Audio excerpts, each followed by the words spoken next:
జనరేషన్స్తో ఎలాంటి సంబంధం లేకుండా ప్రతి ఒక్కరు ఫేస్ చేసే ప్రాబ్లం ఏంటంటే ఈ రిలేషన్షిప్ బ్రేకప్స్. మీలో చాలా మందికి బ్రేకప్స్ అయ్యే ఉంటుంది.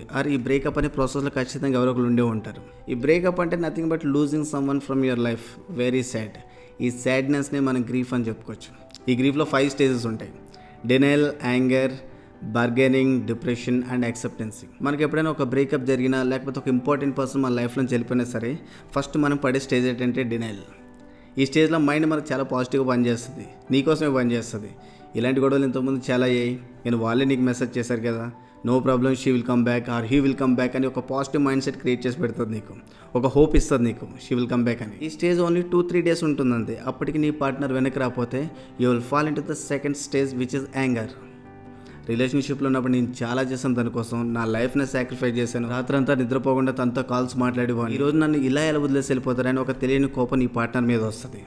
చాలా కోపం వస్తుంది. Not just on your partner, నీ మీద కూడా నీ కోపం వస్తుంది. ఇది కూడా జస్ట్ 2-3 డేస్ ఉంటుంది. దీని తర్వాత మీరు మెల్లగా థర్డ్ స్టేజ్లో పడతారు విచ్ ఈస్ బార్గెనింగ్. అయ్యిందేదో అయిపోయింది, నువ్వు నాతో మాట్లాడు, నేను చాలా మిస్ అవుతున్నాను, నేను అట్లీస్ట్ మనం ఫ్రెండ్స్గా ఉందాం అని ఒక బార్గెనింగ్ డీల్కి వస్తావు నువ్వు నీ పార్ట్నర్తో. Most of the men and women వాళ్ళ రెస్పెక్ట్ అండ్ వాల్యూ కోల్పోయింది ఈ స్టేజ్లోనే. సో ఈ బార్గెనింగ్ అనే స్టేజ్ని చాలా బాగా డీల్ చేయాలి, ఎందుకంటే మీ వాల్యూ అండ్ సెల్ఫ్ రెస్పెక్ట్ చాలా ఇంపార్టెంట్. అండ్ ఈ స్టేజ్ కూడా ఒక హార్డ్లీ 3-4 డేస్ ఉంటుంది అంతే. దీని తర్వాత మెల్లగా పడేది 4th stage which is depression. ఈ స్టేజ్ చాలా డేంజరస్, ఎందుకంటే 1-3 స్టేజ్ లాగా ఇది 2-3 డేస్ ఉండి వెళ్ళిపోదు. ఇది 1 డే ఉండొచ్చు, 1 week, 1 month, 1 year, 1 decade, 1 entire life కూడా ఉండొచ్చు.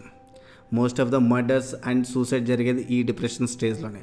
ఈ స్టేజ్ నుంచి ఎంత త్వరగా వచ్చేస్తే అంత మంచిది, లేకపోతే మీ లైఫ్ని కోల్పోతారు. Finally you will be following in to 5th stage which is acceptance. Maybe నేను కరెక్ట్ కాదేమో, మేబీ తనే కరెక్ట్ కాదేమో, maybe I deserve someone better ఏమో, లేకపోతే తనకి నాకన్నా బెటర్ పర్సన్ దొరుకుతారేమో, అయ్యిందేదో అయ్యింది, లెట్స్ మూవ్ ఆన్ అనే థాట్స్ వస్తాయి ఈ యాక్సెప్టెన్స్ స్టేజ్లో. ఈ స్టేజ్ చాలా అంటే చాలా ఇంపార్టెంట్, ఎందుకంటే మీ ఎంటైర్ బ్యూటిఫుల్ లైఫ్ డిపెండ్ అయ్యేది ఈ యాక్సెప్టెన్స్ స్టేజ్లోనే. మీరు ఎంత త్వరగా మీ రిలేషన్షిప్ బ్రేకప్స్ని యాక్సెప్ట్ చేసి ముందుకు వెళ్తారో అక్కడ లైఫ్ ఉంటుంది. లేకపోతే లైఫ్ లాంగ్ డిప్రెషన్లో మీరు, మీతో పాటు ఉన్న వాళ్ళని, మీ పేరెంట్స్ని చాలా అంటే చాలా బాధ పెడతారు. నిజంగా మీకు బ్రేకప్ అయితే త్వరగా యాక్సెప్ట్ చేసి దాని నుంచి బయటకు వచ్చి. వీడియో ఇప్పుడు ఎందుకు చేస్తున్నానంటే మార్చ్ అండ్ ఏప్రిల్ మంత్లో ఎక్కువ బ్రేకప్స్ అవుతాయంట కదా, ఎందుకు?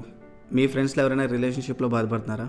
ఈ రీల్కి ట్యాగ్ చేయండి ఆర్ షేర్ చేయండి, మాట్లాడుకుందాం. Thank you.